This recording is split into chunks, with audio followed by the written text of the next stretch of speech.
Our story begins years ago, when the town was smaller, and the fields stretched endlessly.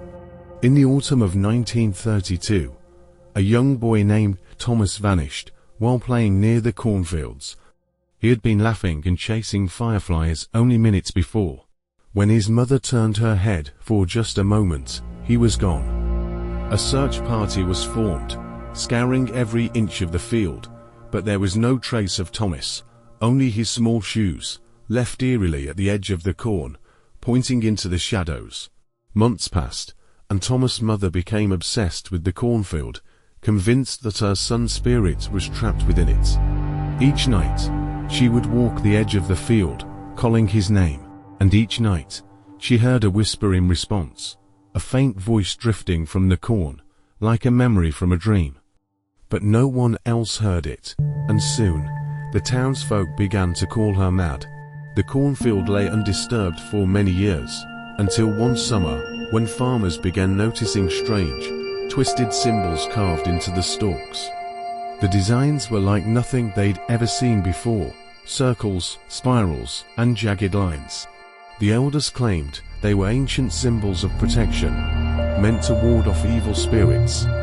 But whatever they were meant to guard against, it didn't stop the whispers from returning. The townsfolk gathered for a meeting in the church basement, their faces pale and grim. They spoke in hushed voices, fearing that the curse of the cornfield had returned. Some whispered that Thomas' mother had brought it back, that her grief had summoned something from the beyond. Others claimed they'd seen a figure wandering the corn at night, a figure that looked just like Thomas. One fateful night, a local farmer named Ed stumbled upon a ghostly figure floating above the corn, its form pale and translucent, its eyes empty and wide. Ed swore he saw a child, a small figure that resembled Thomas, but with eyes that looked straight through him, as if they saw into another world. Terrified, Ed ran, but he could still hear the figure calling his name, even as he reached his front porch. After Ed's encounter, strange things began to happen throughout the town.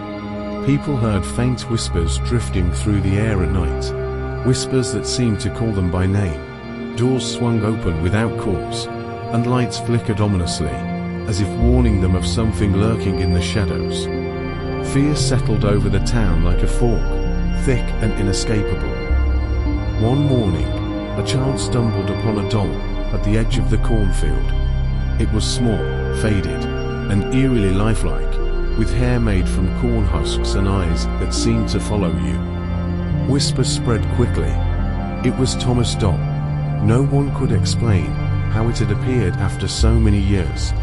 That night, the doll was found on the doorstep of Thomas' mother's old house, as if it had returned home. On its own, the townsfolk, driven to desperation, turned to an old ritual meant to cleanse the cornfield. At midnight, they gathered by the field, carrying candles, whispering chants they barely remembered. The ritual was supposed to bring peace to the restless spirit, but the air grew colder, and a thick fog rolled over the field. Just then, a faint figure appeared, emerging from the corn, its hollow eyes fixed on the townsfolk. As if summoning them, the morning after the ritual, a haunting message was found carved into the corn stalks. No one knew how it had appeared overnight, but there it was, a single word etched into the field: remember. The townsfolk took it as a warning, a demand, or perhaps even a plea. From that day on, the cornfield became a place of silence, avoided by all, as if it held memories too dark to uncover. Years passed, and the story of Thomas' disappearance became a whisper in the town's history. But one night, on the anniversary of his disappearance, a young couple driving past the field claimed to see a figure walking between the rows of corn. The figure was small, childlike, and as they slowed down to look closer, it turned, staring at them with hollow eyes. They never spoke of it again, but the memory haunted them forever. To this day, the cornfield remains untouched. Those who pass by at night claim to hear whispers calling their names, and some say they've seen small footprints appearing in the soil, only to disappear by morning. The townsfolk tell newcomers to avoid the field, to heed the warnings of those who vanished. But for those who venture too close, the ghost of the cornfield waits, watching, remembering. On the outskirts of a small town lay a legendary corn maze, infamous for those who dared to enter and never returned. This particular night, a group of friends arrived, their laughter echoing into the chilling autumn air. They were drawn by the thrill of fear, but as they approached, a strange silence enveloped them, and the once fun idea started to feel ominous. The friends took their first steps inside, the light of the entrance fading behind them. At first, it was thrilling twisting paths, thick walls of corn, laughter filling the air. But as they moved further in, the laughter quieted, and a strange sensation of being watched grew stronger. Minutes turned into hours, and the friends noticed something unsettling. The corn whispered around them, and faint, unidentifiable sounds echoed from somewhere deep in the maze. It was as if they were not alone. As the sounds grew louder, the friends became uneasy, questioning if this was a trick played by the maze's owners. They laughed nervously, but their fear was growing. There was no exit in sight, only endless paths that seemed to lead deeper into the darkness. Suddenly, they realized one of them was missing. Frantically calling out, they searched the maze, but there was only silence.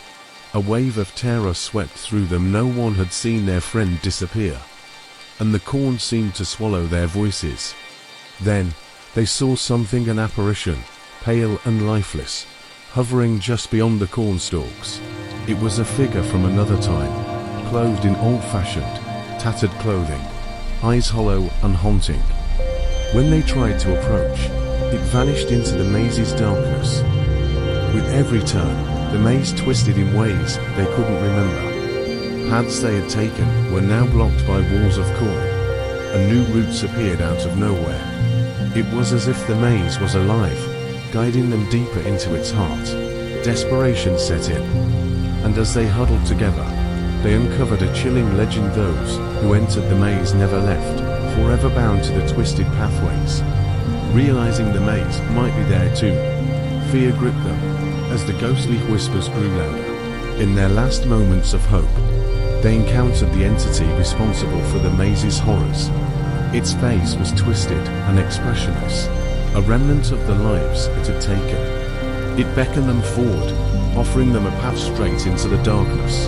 The next morning, the maze stood silent, as if no one had ever been there. The town searched, but found no trace of the group. The maze's secrets remained buried, waiting for the next group who dared enter, forever lost among the cornstalks. There was a cornfield on the edge of a forgotten town, infamous for the chilling legend of the Cornfield witch. Locals whispered of a curse on the land, a dark entity tied to the field itself.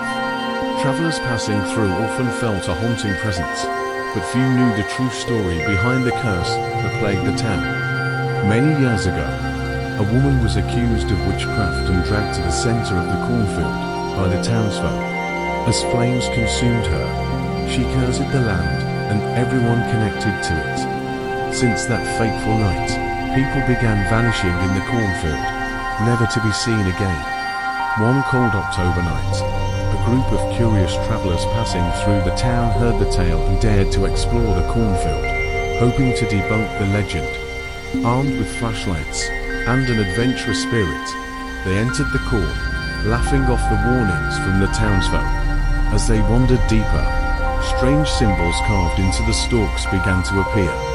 The air turned colder, and a peculiar silence replaced the sounds of the night. A sense of unease crept over them, but they pushed forward, brushing off the signs as mere scare tactics. Suddenly, one of them felt a cold hand on their shoulder. Turning around, they found no one there. A chill ran down their spine, and as they regrouped, the whispers began, soft, menacing voices that seemed to come from the corn itself. The whispers grew louder, filling the air with eerie chants. The voices spoke of curses, vengeance, and justice for the wronged witch. The travelers looked around in panic, Realizing they were no longer alone, they were surrounded by the spirits of those who had once accused the witch. In their panic, they tried to retrace their steps, but every path twisted back deeper into the maze. The corn seemed alive, shifting and rearranging to keep them trapped. The witch's curse was at work, sealing their fate within her cursed ground. Then, from within the shadows, she appeared, the Cornfield witch herself, pale and hollow-eyed, with a haunting, vengeful gaze. Her voice was cold and bitter as she condemned them for disturbing her rest and bringing her anger upon themselves. As they tried to run, the witches from stretched out, blocking every path. The Cornfield was now her domain, and no matter how fast they ran, they found themselves right back where they started, facing the witch's angry spirit. As dawn approached, the travelers were nowhere to be found. The town never saw them again, and the Cornfield remained silent, as if nothing had happened. Yet, locals swore they could hear faint whispers coming from the field, as though the witch had claimed new souls for her curse.